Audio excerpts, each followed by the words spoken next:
অভাব মানুষের স্বভাব নষ্ট করে, অযত্ন রূপ নষ্ট করে, অনাবৃষ্টি শস্য নষ্ট করে, আর চরিত্রহীন স্ত্রী পরিবার ধ্বংস করে। এই উক্তিটি একটি প্রবাদ, এর কোনো নির্দিষ্ট রচয়িতার নাম নেই। সম্প্রসারিত ভাব।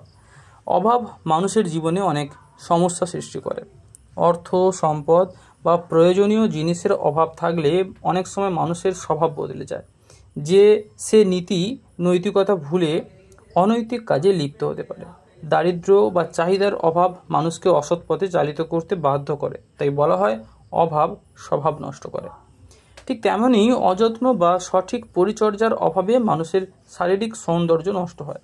ক্ষেতের ফসল যদি সময়মতো জল না পায় তবে তা শুকিয়ে নষ্ট হয়ে যায়।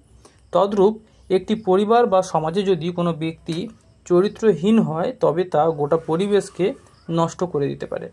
বিশেষ করে দাম্পত্য জীবনে একে অপরের প্রতি বিশ্বস্ততা ও সততা না থাকলে সংসার ধ্বংস হয়ে যায়।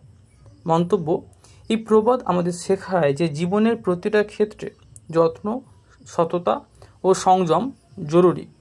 অভাব বা অবহেলা যেন আমাদের মূল্যবান জিনিসগুলো নষ্ট না করে দেয়, সেই বিষয়ে সতর্ক থাকা উচিত।